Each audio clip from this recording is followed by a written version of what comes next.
Olá, está no ar mais um Link CNJ, um programa do Conselho Nacional de Justiça, transmitido pela rádio e TV Justiça. Eu sou Alexandre Matula e vou trazer para você reportagens, entrevistas, conversas exclusivas e atualizações sobre o que acontece no mundo jurídico no Brasil. Vamos tratar neste programa de questões relativas à judicialização da saúde no país. Vamos falar sobre a 7ª Jornada de Direito da Saúde e também vamos conversar sobre o FONAJUS, que é o Fórum Nacional do Judiciário para a Saúde. É um assunto sempre relevante pela alta demanda que vem da população em busca de ter a saúde da família garantida. E precisa de muita discussão e ação direcionadas para resolver pendências. No Brasil, estão pendentes de julgamento 860 mil ações relacionadas à saúde. O Conselho Nacional de Justiça desempenha um forte papel na articulação das discussões sobre acesso à saúde e judicialização, buscando soluções para qualificar as decisões judiciais e reduzir a litigiosidade. A Jornada de Direito da Saúde, por exemplo, promoveu debate entre magistrados, profissionais da saúde, gestores e sociedade. Foram 30 novos enunciados aprovados, revogados outros 6 enunciados e renovados, alteradas as redações de mais 12 enunciados. Foi de uma jornada de grande produtividade, realizada com a participação dos comitês estaduais de saúde, a partir da votação também dos magistrados e das magistradas que coordenam os comitês estaduais de saúde. E o principal objetivo, desde o início, quando o FONAJUS soltou, a gente aqui no Conselho Nacional de Justiça soltou o edital da 7ª Jornada, era especialmente atualizar os enunciados do FONAJUS a partir das súmulas vinculantes 60 e 61 do Supremo Tribunal Federal. Em paralelo, os 15 anos do Fórum Nacional do Judiciário para a Saúde, o FONAJUS, marcou uma trajetória de avanços significativos.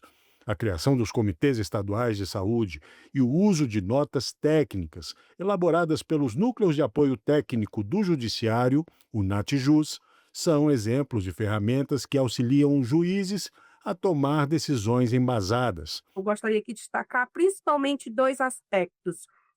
Primeiramente, além dos entendimentos do Supremo Tribunal Federal, a importância do NATJUS como uma relevante política pública judiciária para todo o Poder Judiciário Nacional quando se estiver diante de uma ação judicial de saúde, e a importância das evidências científicas na tomada de decisão pelos magistrados.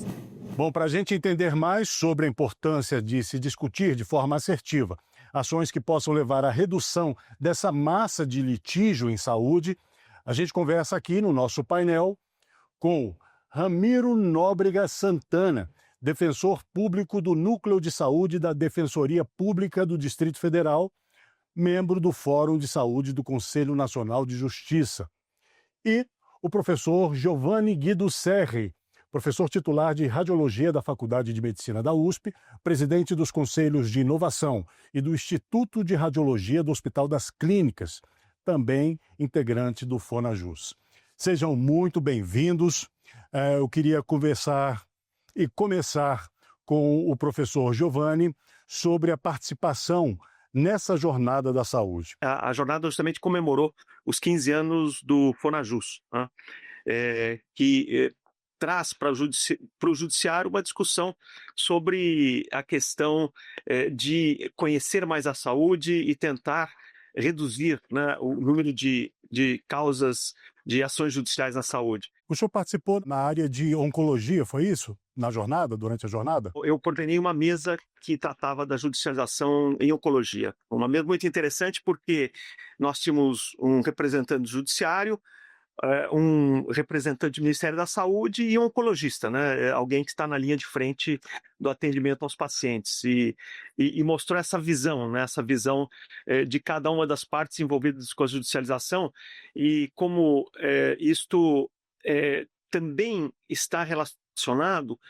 com uma deficiência do nosso sistema de assistência aos doentes, porque, na verdade, no Brasil, ainda muitos casos são diagnosticados tardiamente, e quanto mais tardio o diagnóstico, pior o resultado, e muitas vezes medicamentos mais caros e menos eficazes são utilizados, ou seja, na raiz do problema da judicialização na saúde e na oncologia está também uma deficiência estrutural no diagnóstico mais precoce do câncer.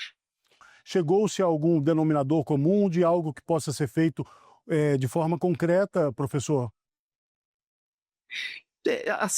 Eu vejo que o mais importante para os nossos pacientes que têm câncer é que o diagnóstico seja feito precocemente, né? E para isso nós precisamos fazer com que a rede, né, as redes de saúde, né, principalmente de atenção terciária, possam receber esses pacientes, tenham todo o instrumental diagnóstico para poder estabelecer o câncer e fazer o tratamento de uma forma precoce, né? Os tratamentos precoces envolvem muitas vezes a cirurgia, a radioterapia, à medida que esse paciente não é diagnosticado precocemente, os tratamentos se tornam mais complexos, mais caros, com piores resultados. Então, o que se vê que sim, a judicialização na saúde em pacientes oncológicos é um problema, porque realmente é uma das frentes que mais consome recursos nos orçamentos da saúde, mas nós precisamos melhorar realmente as questões estruturais, né? Perfeito, professor.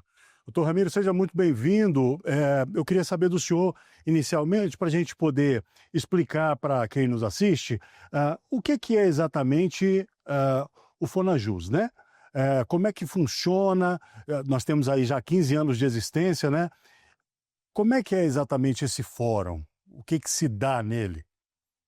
O Fonajus é uma iniciativa institucional muito importante que o CNJ teve. Isso aconteceu 15 anos atrás. A presidência era do ministro Gilmar Mendes, então presidente do STF do CNJ, e ele inaugura um espaço de debate interinstitucional em que o Poder Judiciário passou a se integrar e se articular com outras instituições, tanto do sistema de justiça quanto instituições do sistema de saúde, do executivo, para conseguir melhor coordenar o Poder Judiciário no Brasil inteiro na política judiciária para a saúde. Esse fórum começou com grupos de magistrados e foi integrando pouco a pouco membros do sistema de justiça, mas o mais importante foi, mais ou menos há 10 anos atrás, ele foi ganhando um caráter cada vez mais interinstitucional, trazendo representantes da medicina, como o professor Giovanni Cherry, que já está há 10 anos no Fonajus, representantes de outras instituições governamentais, representantes das secretarias municipais de saúde, representantes das secretarias estaduais, representantes do Ministério da Saúde, a Advocacia Geral da União, Defensoria Pública, o qual eu represento, e nós fomos ganhando uma grande pluralidade de representação institucional.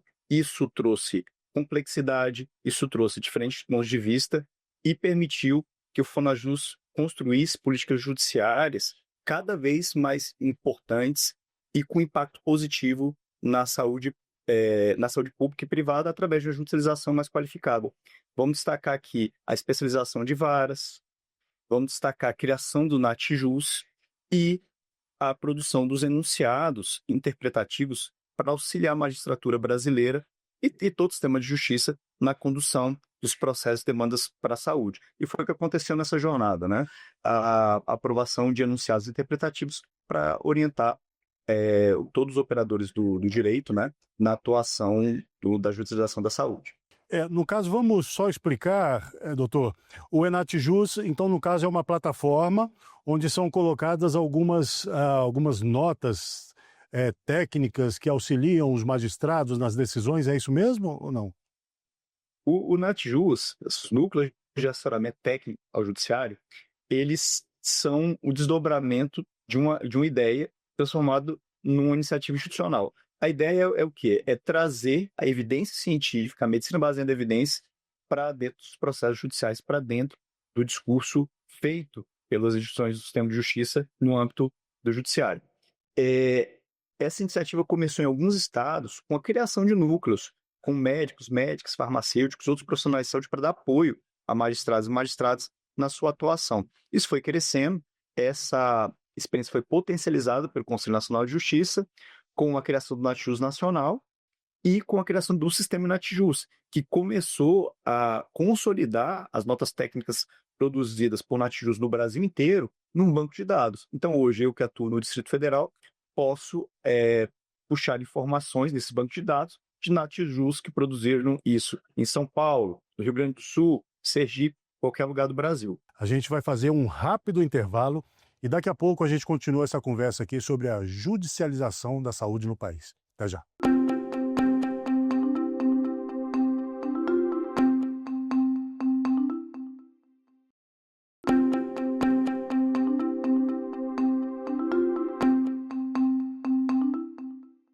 Estamos de volta com o programa Link CNJ, transmitido pela rádio e pela TV Justiça. Tratamos aqui hoje sobre as questões relativas à judicialização da saúde no país. Estamos falando sobre a 7ª Jornada de Direito da Saúde e também conversamos sobre o FONAJUS, o Fórum Nacional do Judiciário para a Saúde.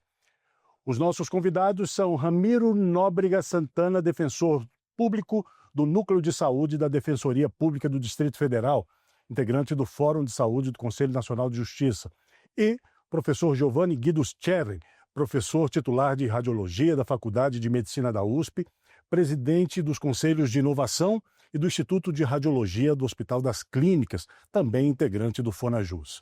Bom, eu quero voltar aqui conversando com o professor.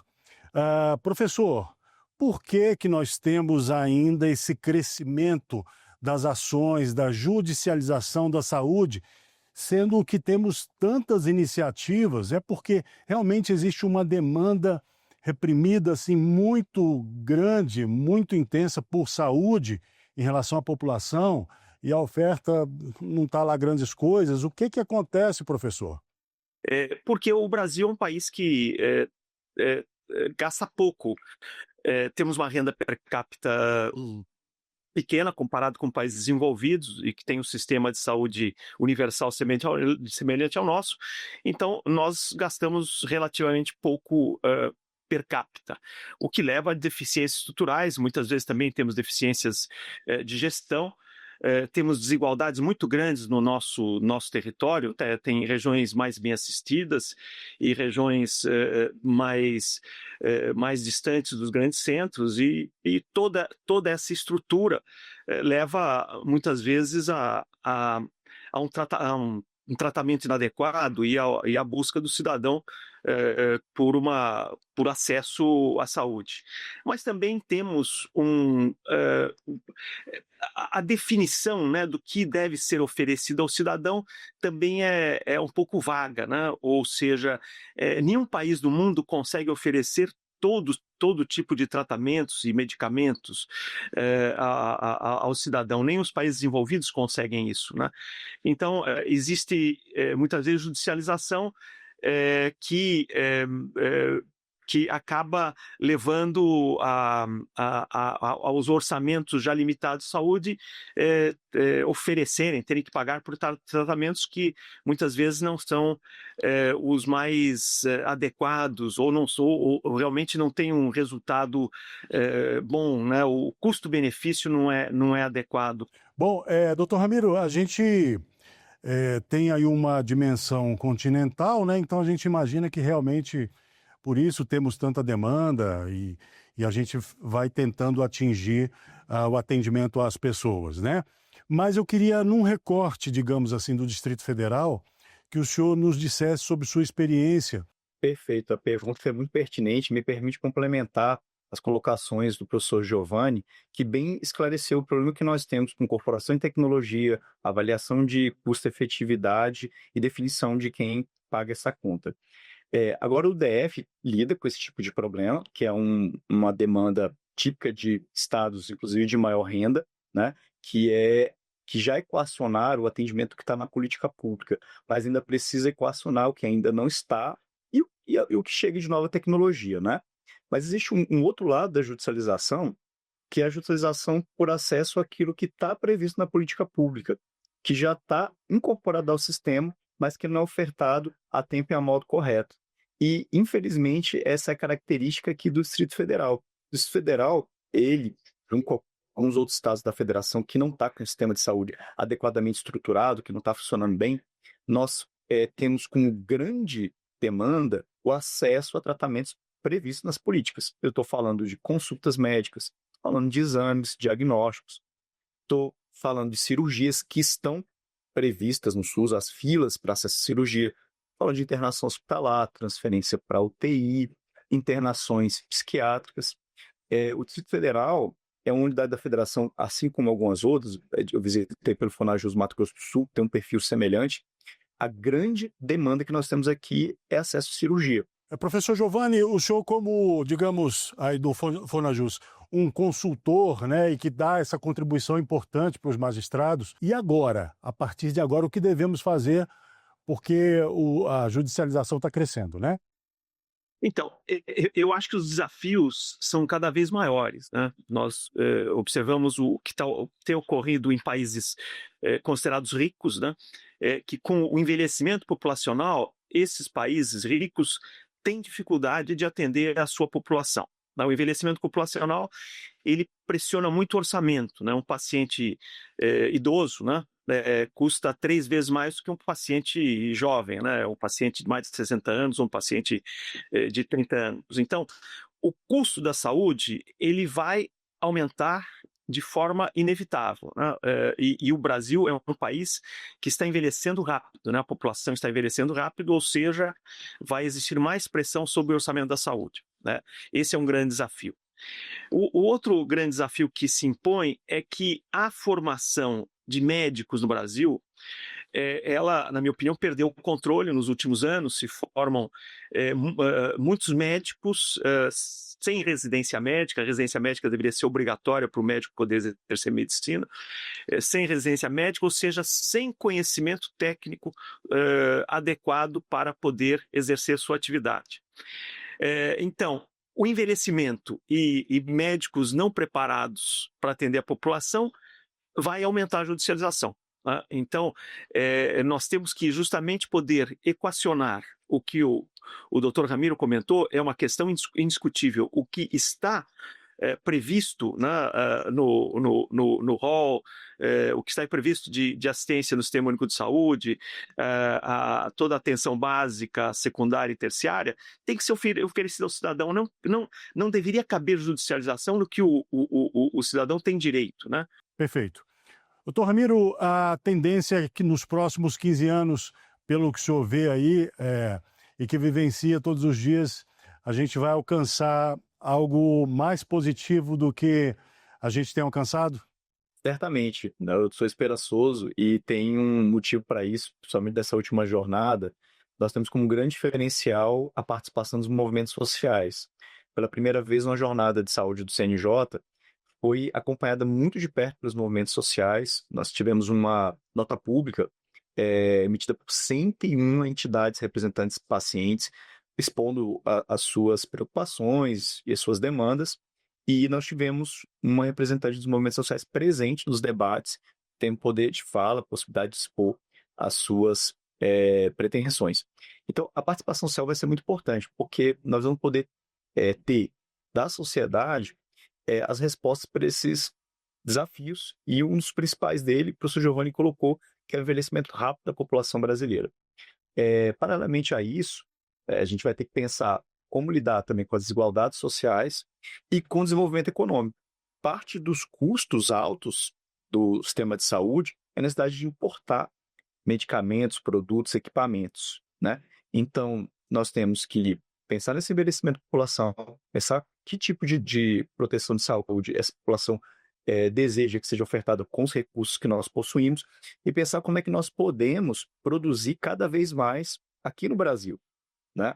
Tanto os produtos, né, quanto os medicamentos, que vão permitir não só que a gente abasteça melhor e com menor custo o nosso mercado, mas também desenvolver economicamente o país através do complexo industrial da saúde. Muito obrigado, doutor Ramiro, professor Giovanni, muito obrigado por aceitarem vir aqui conversar com a gente sobre um assunto tão caro à população, né? E até uma próxima oportunidade. Vamos agora fazer um rápido giro de notícias pelos estados e pelos tribunais do Brasil. O Tribunal de Justiça do Estado do Rio de Janeiro sediou o encontro do Conselho Nacional de Política Criminal e Penitenciária, o CNPCP, do Ministério da Justiça. A reunião serviu para discutir estratégias de melhoria da execução penal, bem como políticas públicas relacionadas ao sistema penitenciário do Estado. Entregues a reeducandos que cumprem pena no núcleo ressocializador de Maceió, 144 leitores digitais, os chamados Kindles, cada um deles com 1.500 livros digitais inseridos, mas sem acesso à internet. A medida do Tribunal de Justiça de Alagoas com a Secretaria de Ressocialização faz parte do programa Livros que Libertam e é um estímulo ao hábito de leitura. Os equipamentos foram adquiridos com recursos de penas pecuniárias. Magistrados e assessores do Tribunal de Justiça de Mato Grosso participaram do curso O Cérebro que Julga, Neurociências para Juízes, realizado pela Escola Superior da Magistratura do Estado. Memória, percepção, emoção e racionalidade influenciam nas decisões. O foco do curso foi proporcionar à turma conhecimento sobre o funcionamento e a anatomia do cérebro humano. O professor doutor Rosivaldo Toscano dos Santos Júnior é juiz do Tribunal de Justiça do Rio Grande do Norte. Chegou a hora de acompanhar algumas das postagens que marcaram a semana nas redes sociais do CNJ. Oi pessoal, está no ar mais um CNJ nas redes. Vem comigo conferir os assuntos que mais se destacaram.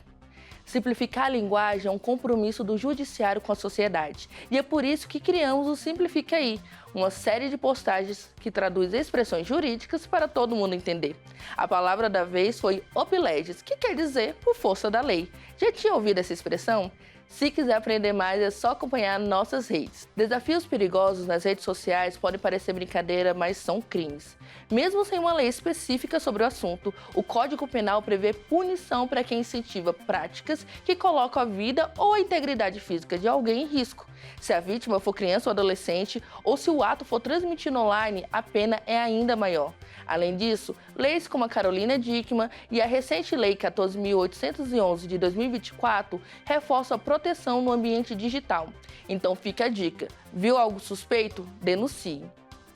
E por fim, uma boa ação que pode começar com a sua declaração do imposto de renda. Mais de 73 mil contribuintes já destinaram parte do imposto para projetos sociais, somando mais de 56 milhões de reais. Mas isso representa só 1,34% do que poderia ser destinado. Participe da campanha Se Renda à Infância e ajude a mudar essa realidade. Ao destinar parte do imposto para o Fundo da Criança e do Adolescente, especialmente no Marajó, você contribui para o combate à violência e para o desenvolvimento de ações que protegem a infância e a juventude na região. Acompanhe o CNJ nas redes e no canal do WhatsApp para não perder nenhuma novidade sobre seus direitos. Até a próxima! É hora do quadro Uma História, em que uma juíza ou um juiz conta uma história marcante na carreira no Poder Judiciário.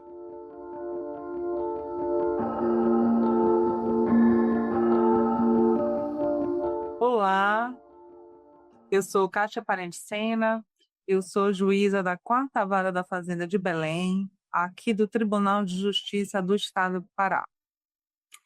E eu estou aqui para contar uma das minhas histórias.